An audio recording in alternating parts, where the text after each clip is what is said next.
Purposes of valuation. Yes, sir. What are the purposes for which valuation may be done? So the valuations may be done for transactions, and under the transactions, it can be corporate restructuring, it can be IPO, buyback, buyout, sale or purchase of assets, tangible as well as intangible. The valuation can be required to be done for compliance under FEMA, transfer pricing, income tax, or SEBI. Valuation can also be required for financial reporting, and that is impairment testing. So under Ind AS 36, a company to which Ind AS have become mandatory, those companies will need to do the impairment testing of their assets on the each and every balance sheet date. Doing the impairment testing, obviously you will need to do the valuation. So that is financial reporting. Purchase price allocation, Ind AS 103, which is on business combination, talks about purchase price allocation, and we will talk about a purchase price allocation method when we talk about the indices. But then for the moment, let's understand that purchase price allocation would also require the valuation. Fair value reporting under IFRS, US GAAP, as well as index. So as we all know that the current emerging trend in the financial reporting standards all over the world, the focus is on fair value reporting. So instead of focusing on the historical price, now the focus is on the fair value. Fair value, that means what is the value of the asset or the liability on the date of the valuation, on the date of the reporting. So for the purpose of financial reporting, these are the transactions that would require valuation. Sir, here Litigation. what? Yes. Yep. Sir, this is. Shall I ask one question, sir? Please go ahead. Sir, this fair value reporting and IFRS, US GAAP, and Ind AS. Yeah. Previously, we are following this historical method for all the balance sheet recording assets and all. True. Now, this fair value is it's a mandatory for Mandatory. companies, It is mandatory. especially certain prescribed limit to 50 crores net worth, like that they are prescribing certain. So, what ultimately they are trying to? What is the benefit we as going to get as a these things are at a society at large? Yeah. Fair value reporting is going to adopt this. What is the benefit, sir? Right. That's a really a good point. Remember, why do we prepare the financial statements? We prepare the financial statements so that a reader of those financial statements will be able to make a well thought, well informed economic decision. That decision may be putting money into the shares of that company. That decision may be to become supplier to that company, customer to that company, employee to that company, or it may be the government. Now, if you keep on showing the assets and the liabilities at the historical value, you can imagine your balance sheet is really speaking not reflecting the true position of the financial strength or weaknesses of that entity on the balance sheet date. And that means what? That means the purpose for which the financial statements are prepared is defeated, because the person who is reading the financial statements, which are based on the historical prices, they would not really know as to what is the worth of the assets and the liabilities of the entity. So the decision that they would take may not be as informed as it should be. And therefore, the new thought process across the globe in the minds of the accounting fraternity is to shift towards the fair value accounting. And what is the meaning of fair value accounting? It simply means that your assets and liabilities on the date of the balance sheet should reflect the value, which is the real value on the date of the balance sheet. Remember, it is really difficult to find out the real value, but Exactly. that is why they call it as fair value. So fair value is something which is closer to real value.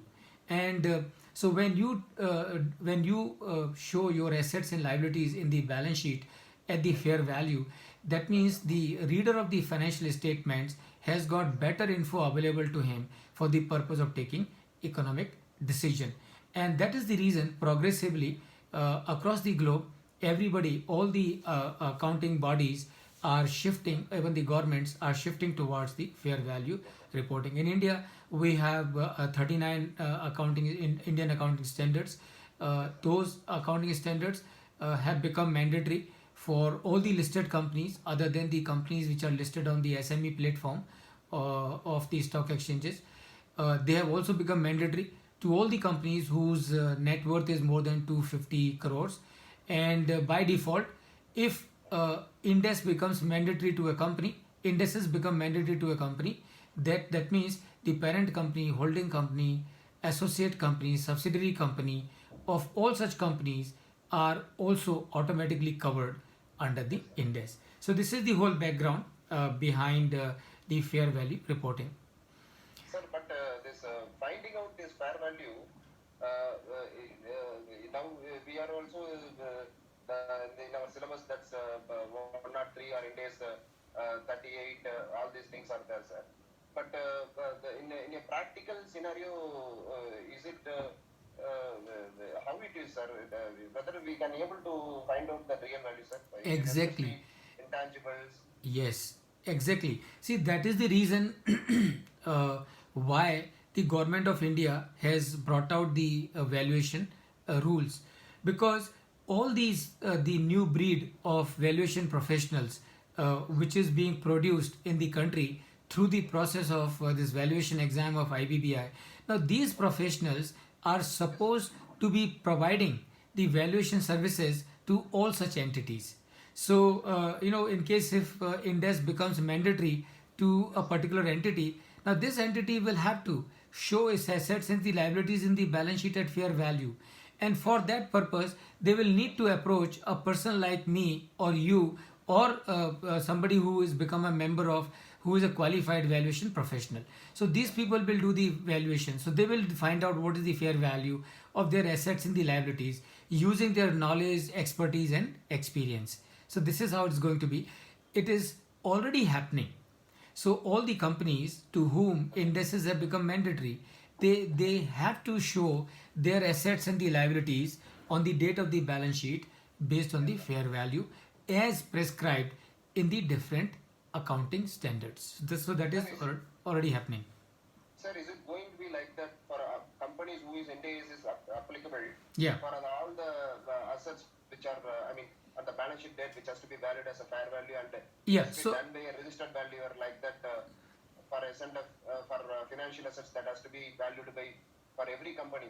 Saying every company. Yeah. So whoever is under index applicable, they have to get a certificate from the SNFA. Like that is going to happen, sir. It is not going to. It is not going to happen. It is already happening. It is already happening because starting from 1st April 2016, indices have started becoming mandatory progressively. Yes, sir. So initially it was for the companies who had the net worth of more than 500 crore, or who were listed, who had the net worth of 500 crore and who were listed on the stock market, or who were in the process of getting listed on the stock market for debt or equity in India or outside India. Now, from 1st April, all those entities have got covered. Subsequently, all the entities, as I said little while ago, all the entities, all the public limited companies today, irrespective of their net worth, are covered as part under the index. And except the companies which are listed on the stock market, but on the SME platform, those companies, the index is not mandatory for them as yet. So it is already happening actually. Okay. Then the purpose for valuation can be litigation. So bankruptcy, we all understand, NCLT, IBC. So anytime if a company is admitted by the NCLT for the CIRP process under section 7, 9 or 10, then such company, the IRP, who is appointed for such company, the first thing that he has to do, among other things, is to appoint registered valuers, two registered valuers to do the valuation.